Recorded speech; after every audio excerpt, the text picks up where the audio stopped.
Hey guys, it's Chris and I'm back with another Raised by Wolves episode 3 video titled Virtual Faith. And that's essentially part of the argument here about atheism versus religion and all that. They're both essentially still religion in some ways.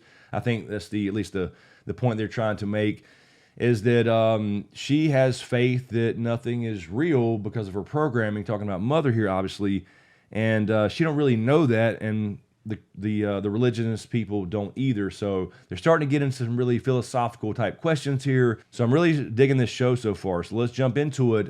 Raised by Wolves, episode 3, Virtual Faith.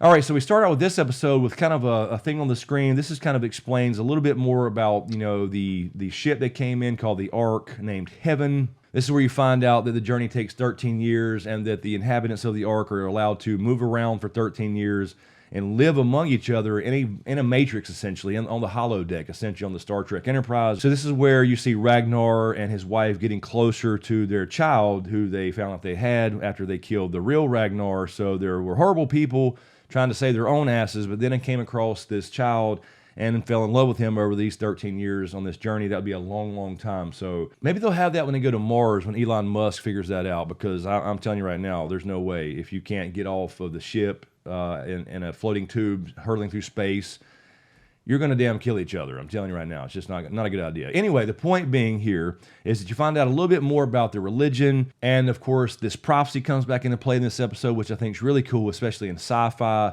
about the new Eden.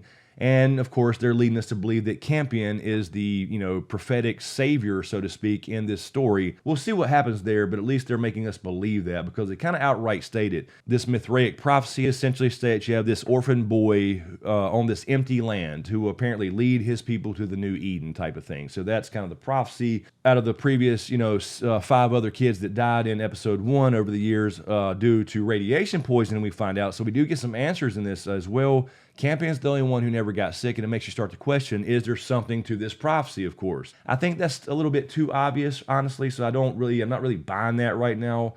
But you had Ragnar's son on the ship actually state that about the prophecy, and then he said, the person's probably on this ship, so they had no idea there were already androids there, obviously.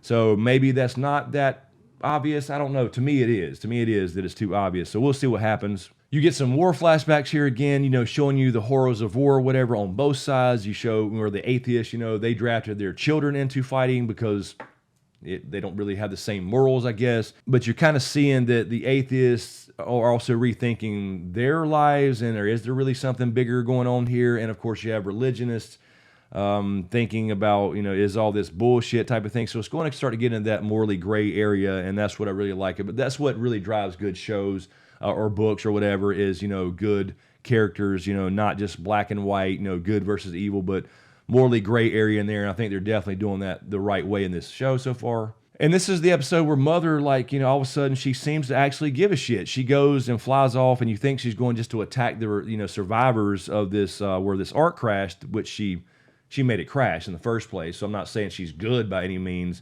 She's just going by her programming. But she gets the medicine that the kids need, some kind of antibiotics, I suppose. I'm not really sure how that would fight radiation sickness, but in some ways, this is the future. We can deal with it. It's fine. It's going to be some magic potion to help counteract the effects of this radiation, which they find out to be true, and Father even proves it to Cambion when he gets back near the end of the episode. So turns out the food they were eating, they were getting too close. They said before you can't eat the cores, but apparently it affects the potato around it or whatever. That's why these kids started getting this cough and dying off from radiation sickness. So we find out that it was not Mother, and it kind of reassures her when Father talks about it that, look, it's not you. You really do care.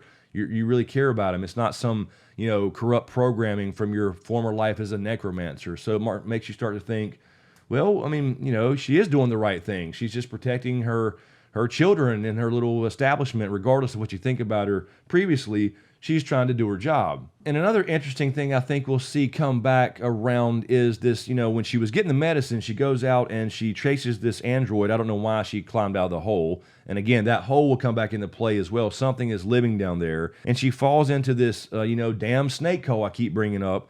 And she gets one eye out of this android or whatever, and I guess a power pack or whatever, and she falls into the hole. So maybe she won't come back, but there's something going on with these holes. as we find out near the end of the episode, because Campion during this time makes his escape because he's been talked into this idea that Mother is completely evil and doesn't care, and she's actually the one killing them. And then Father is really there kind of just pretending to like them or whatever, pretending to take care of them, pretending to care. And he knows they're androids, so I'm not saying he's an idiot. I'm saying he just starts to think about, yeah, they're just programmed to act like they care. And essentially that's true. So they lock him into one of their storage units or whatever, built out of stone with a wooden door. And I did immediately question, like, why didn't he gave him a chance to come unlock the door. And he was like, Campion, open the door.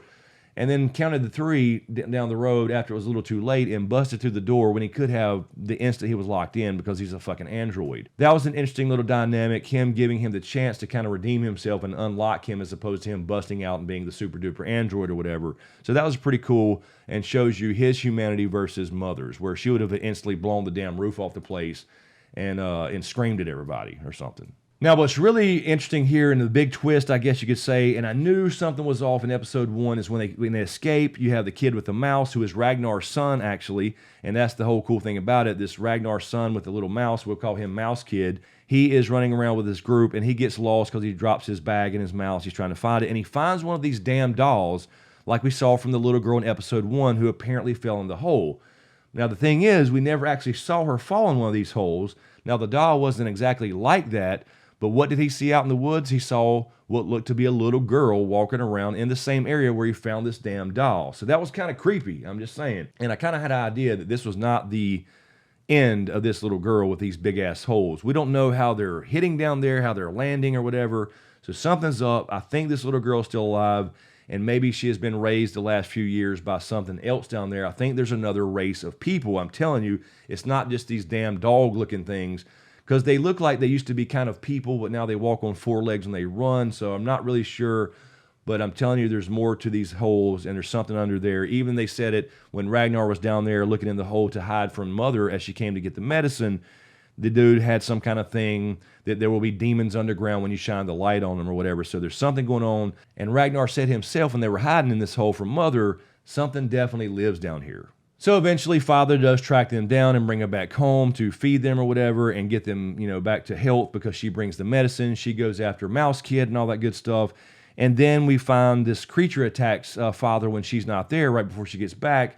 And he's strong enough to grab one and capture it and lock it in the same damn door that he got locked into. So now they can look at these creatures and study them and find out what the hell is going on. So I look forward to finding out what the hell that creature is in episode 4. And at the very end, we see Mouse Boy falling into one of these holes, but he gets caught by a tree. This has been covered, so it's almost like a trap. That's the way I took it anyway. But either way, he falls into this hole, and he doesn't fall all the way down it. He lands on this tree, and so we're going to figure out something about these damn holes. So we'll see if Mother finds him in time and flies down there and picks him up or whatever, or we'll see if he finds a way to climb down even further and figure out what the hell is going on underground. And maybe that's the way this little girl got up back onto the surface or whatever, because I believe she's still alive and being raised by something else. Anyway, guys, let me know what you think in the comments below. As usual, thank you for all the support, especially you guys on Patreon. And a huge shout out to my executive Patreon SmokeScreen producers. And if you dig what I do here, please give these videos a like, comment, and share. And hit that subscribe button and ring that notification bell as well so you're notified when I drop a new video. So thanks for watching, and we'll see you next time.